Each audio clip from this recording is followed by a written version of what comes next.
few years ago, I started experiencing a lot of stomach problems. Fast forward 4 years, and it turns out I had a stomach ulcer. Last summer, I had to spend a night in the hospital for some tests on it. The main hospital wasn't in my town, so my boyfriend offered to drive me. We got there quite late, around 9 p.m., and when I arrived, the nurse mentioned that my boyfriend couldn't stay. I didn't like the idea of staying alone, mainly because I hate hospitals, so he offered to stay until they kicked him out. We fell asleep and were woken up around 6 a.m. by one of the nurses explaining that they'd forgotten to ask my partner to leave. Even though she didn't mind, the head nurse would be on her way shortly for her morning rounds, and I shouldn't have had a visitor in my room. So, my boyfriend offered to go down to the car for a few hours to sleep more, and once they'd finished the tests, they'd let me go. Anyway, this is where it got weird. About 5 minutes after he left, this random guy walked into my room and sat down, telling me the nurses asked him to come in. I know it sounds stupid, but I guess I was in shock for a few minutes because I sort of believed him. Then, I started probing him, and his answer was the same. He was asked to sit in here. Now, my fight or flight response kicked in. Well, sort of, and I ran into the bathroom with my phone. Don't ask why I didn't run into the corridor again. I don't cope well in these situations. So, I get to the bathroom and call my boyfriend, who is crazy protective of me, and tell him what's happened. He immediately makes his way back from the car. At this point, from the bathroom, I can hear the guy shouting, "What's this young girl's name? What age is she?"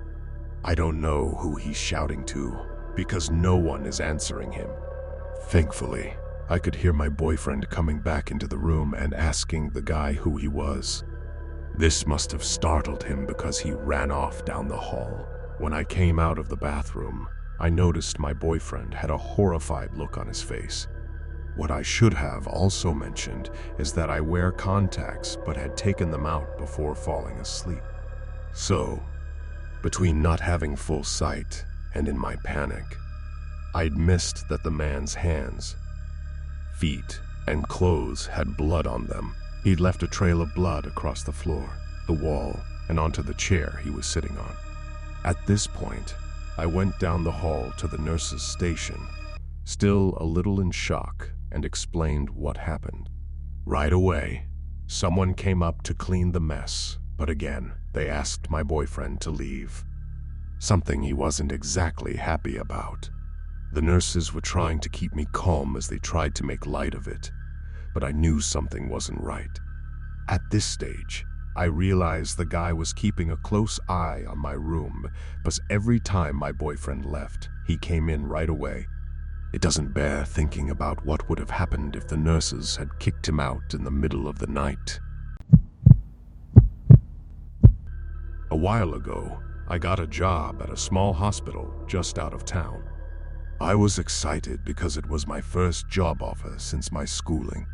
It was just casual work, but I was still ecstatic at the chance to work there because the pay was great and it was the place where I did my practicum. Most of the time, I would do 12-hour shifts, 7 a.m. to 7 p.m. Sometimes, I would be given the 3 p.m. to 11 p.m. shifts. I didn't care for those much. I was used to working late at my previous job, but I had to drive a lot further to get home, and the late shifts were usually very slow. Another reason I didn't like them was that there were not very many people on staff, and I would get lonely. Usually, there were 4 nurses, 1 admin, me, and the emergency doctor. That's it. Being in a small hospital like this one, you see some pretty strange things come in. Some people can't make it into the city, so we've had the emergency stars helicopter have to drop in now and then. I've seen terrible things, like whole families dying from accidents on the curved country roads. I've even had people bring in animals in desperation, as there was no vet nearby that was open. One particular night, around 10 p.m., I was sitting and talking with one of the RNs about a patient's chart, but mostly just wasting time until I could go home at 11 p.m. The hospital was quiet, and I had only checked in around 6 people and 2 emergencies at this point. I remember I was eating my yogurt when I heard a strange noise coming from the main doors. I saw a man walking towards us. He looked mostly normal, but he had a long coat on, which was strange because it was the middle of summer, and even though it was dark out, it was still relatively warm. The RN next to me sighed and got up to go to the bathroom, leaving me to tend to our new arrival. As he drew closer, the strange sound got louder, and something caught the light. He was dragging something behind him that I couldn't quite make out, but I assumed it was metal by the noise it was making. It sent a shiver up my spine. He stopped at the desk, and I could see his eyes were wide, his pupils big, his face pale, and he looked like he hadn't slept in a while. I'd seen this look many times, and immediately associated it with someone who was high on something.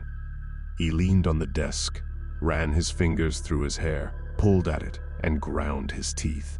When people like this come in, they're usually looking for drugs. Most of the time, they will complain of a migraine or fibromyalgia, anything we can't prove the contrary of. I processed him as usual and noticed he was getting more and more irritable as time passed. Eventually, when I finished and pointed him toward the waiting area, he asked how long it would be. Knowing that the on-call doc had gone on a quick break, I estimated a half hour. That's when his whole demeanor changed. The anger on his face was obvious as he stormed over to the waiting area, which is a room in between Emerge and the front desk area with doors. As he walked away, I got a glance at what he was dragging, and I came to the quick realization that it was an axe. I panicked and almost called the code over the paging system, but I didn't want him to realize. I promptly called the police on my cell phone and ran down the hall to signal to the nurses that we had an issue. The police would have to come from 2 towns over, which takes an average of 20 minutes. Of course, as we were all small girls, we didn't want to go near him. He was tall and muscular, and even all combined, we probably wouldn't stand a chance. I calmly walked back to the front desk and paged the doctor, asking him to call me. I waited and waited, but never got a response. I watched the man getting more agitated, and soon he started yelling and asking for help. I hid from him, not wanting him to come back to me, and we devised a plan to lock him in the waiting area. The glass is reinforced, and the doors are heavy, so it should hold him in there until the police arrive. The plan went down without a hitch until the man realized what we'd done. He started screaming and throwing chairs around the room. He was alone, so we didn't have to worry about him hurting anyone. Then he started using his axe on the door and glass to the front desk area, where we were all standing and watching. I've never been so terrified in my life, and what made it even worse was the fact that he was making some headway on the door. It was at this time that the emergency doctor walked in the front door of the hospital, sipping on a drink from the Max over the road.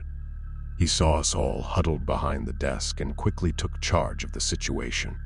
After getting all the necessary information, he disappeared towards the back entrance of Emerge, the way ambulances bring patients in.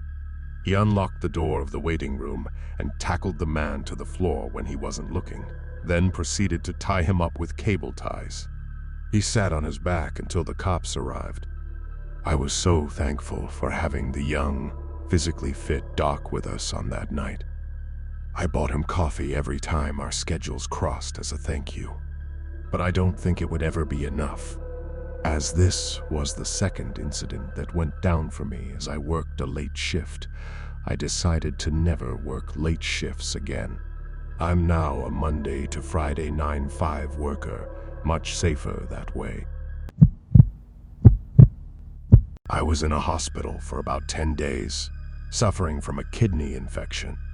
My mother visited me, but the rest of the family was too busy. so I was pretty lonely and in pain. I used to keep in touch with my friends and family on my mobile phone. There was a young male student doctor who was chatty and friendly to all the patients. I can't remember his name, so I'm going to call him Edward. While attending the ward, Edward used to chat with me. He was very intelligent and a nice and decent chap. He gave me a get-well-soon card to cheer me up. The other female patient teased Edward and said that he should ask me out. I made it very clear to Edward that I did not fancy him at all. I told him he was like a brother to me. Edward laughed at what the ladies had said. He assured me that he didn't fancy me either, and said that a patient-doctor relationship was unethical. Anyway, after 10 days, I felt better, and the doctors discharged me. I said my goodbyes to the other patients and Edward and wished him well in his studies and career. I called a taxi to take me home. I'd put my mobile phone on silent. When I reached home, I checked my phone, and I'd had 8 missed calls from a number I didn't recognize. I was puzzled, but didn't think too much of it. I thought I'd ring the number the next day. I had a shower and went to bed. The next morning, I checked my phone. I realized I'd forgotten to put the ringer back on. I'd seen that I'd had another 10 missed calls. I called the number, and to my surprise, it was Edward. I was a bit annoyed and asked Edward how he'd got my number. He told me that I'd given it to him. I told him that I hadn't. He insisted so much that I even began to doubt myself. In the hospital, I was in a lot of pain and doped up with morphine most of the time. Anyway, Edward and I chatted on the phone. He called me a few days later. I was recuperating at home. Edward would call me every few days. One day, I told Edward that I couldn't talk as I was still not well but needed to go food shopping before the shops closed. Edward offered to shop for me and bring the food to my place. I politely declined. After that, Edward started calling me every day. I often didn't take his calls. He texted me, saying that he needed to talk as his mother was ill. I answered his next call. He told me that he had just said that because he wanted to talk to me. He said that he knew I had a hospital appointment in a few days and that he would meet me there. He told me that he had a new mobile phone for me and would put me on his family plan. I asked him how he knew that I had an appointment. He told me that he'd accessed my medical records. I did not attend the hospital appointment as I didn't want to see Edward. I told Edward that I didn't want any more contact with him and to leave me alone. Edward told me that he loved me and wanted to marry me. Edward kept on calling and calling me. I did not take his calls. In one day, I'd have 40 missed calls and 60 text messages from him. He even called me in the middle of the night. I was creeped out and beginning to get scared. One day, I had a call from an unknown number. It was Edward. He kept changing his number so that I'd pick up. I was scared by now.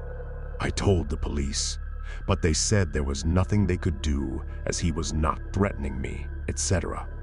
And Edward kept changing his number using a pay-as-you-go phone chip, so it was hard to prove that it was him phoning me. I felt that Edward could get nasty and dangerous. I was particularly scared as my mom pointed out to me that he could find out where I lived by checking my medical records. I asked a good male friend of mine to answer Edward's phone call to me and to pretend that he was my new boyfriend. Well, that didn't work. Edward didn't believe that I had a boyfriend. I was at my wit's end. I wasn't sleeping or eating, and I was terrified. I even had friends over to stay with me. I made sure that I was never alone. One morning, I woke up, and instead of fear, I was angry. How dare that stupid little coward bully me and take over and ruin my life? I called Edward. I was very firm and assertive. I told him that if he ever contacted me again, I would report him to the dean of his university. I would send the dean all the text messages that he'd written to me. I told him that his career as a doctor would be over from that day. Edward never contacted me again. I just wish I'd thought of it sooner. I was so relieved that I could lead a normal life again.